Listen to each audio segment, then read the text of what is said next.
GS capsule के इस अंक में प्रधानमंत्री की एक महत्वपूर्ण योजना की चर्चा करेंगे। स्वास्थ्य को लेकर के भारत सरकार द्वारा बजट 2021-22 में ये योजना प्रारंभ की गई और इस योजना के महत्व को आप इस बात से समझ सकते हैं कि भारत सरकार ने इसके लिए 64,180 करोड़ रुपए का बजट आवंटन किया।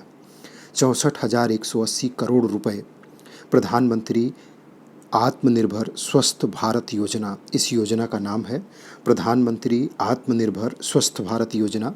इसको नेशनल हेल्थ मिशन के अंतर्गत स्वास्थ्य मंत्रालय के द्वारा संचालित किया जा रहा है। इस योजना की घोषणा केंद्रीय बजट 2021-22 में की गई।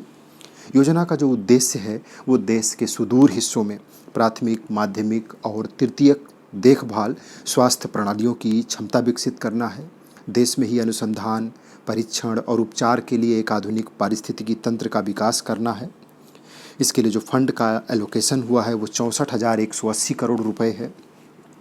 अगर इस योजना के प्रमुख उद्देश्यों की बात करें तो स्वास्थ्य देखभाल प्रणाली की क्षमता विकसित करने के लिए, नई बीमारियों का पता लगाने के लिए, कोविड के जिस दौर से हम गुजरे हैं और जिस तरीके से हमारे सामने तमाम तरीके की समस्याएं आईं, जटिलताएं आईं और जिस तरीके से मानव संसाधन का नुकसान हुआ, लोगों को असुविधाएं हुई, उन सब को देखते हुए नई बीमारी का पता लगाने के लिए भी इसमें और नई बीमारियों के इलाज के लिए नए संस्थानों का विकास किया जाए, ये इसके उद्देश्यों में शामिल किया गया है। बचाव, इलाज और वेल बीइंग पर फोकस किया जाए, किस तरीके से लोगों के साथ में अगर बीमारी है तो बचाव हो सके, पहले तो बचाव हो सके, बीमारी हो जाए तो इलाज हो सके और अगर कोई ठीक है तो ठीक बना रहे या जल्दी ठीक हो, इन सारी चीज़ों पर इसका फोकस है। तो जो उद्देश्य है प्रधानमंत्री आत्मनिर्भर स्वस्थ भारत योजना का, बड़ा ही कॉम्प्रिहेंसिव उद्देश्य है।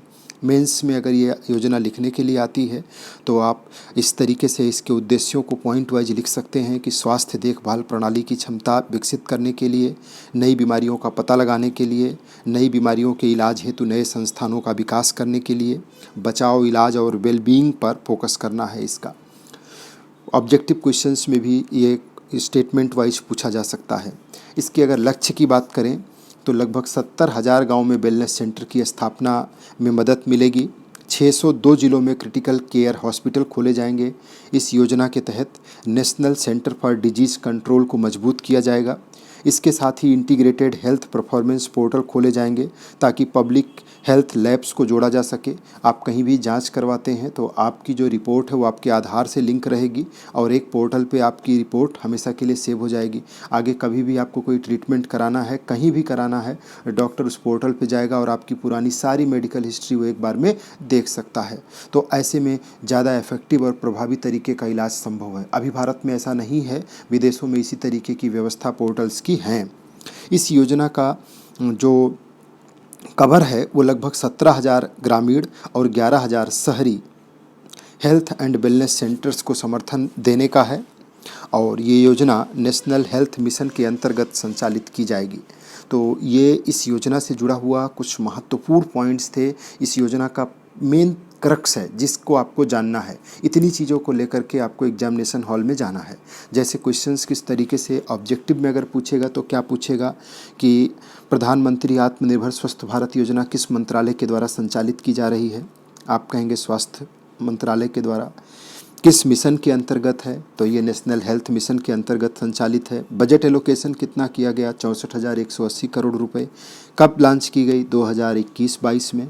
सिविल सर्विसेज में पूछेगा तो इसके उद्देश्यों पे पूछ सकता है, इसके लक्ष्य के बारे में पूछ सकता है, किस मंत्रालय के द्वारा संचालित है ये पूछ सकता है। इसके साथ ही आप ये ध्यान रखिएगा कि भारत सरकार की और महत्वाकांक्षी स्वास्थ्य से संबंधित योजनाओं में आयुष्मान भारत कार्यक्रम है, जिसे आयुष्मान भारत योजना या प्रधानमंत्री जन आरोग्य योजना के नाम से जाना जाता है। ये दुनिया की सबसे बड़ी स्वास्थ्य संबंधी योजनाओं में से एक गिनी जाती है।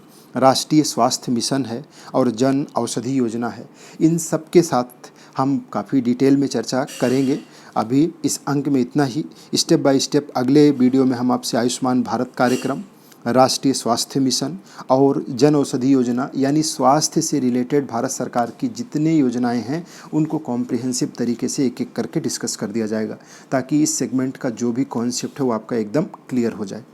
इस अंक में इतना ही। धन्यवाद।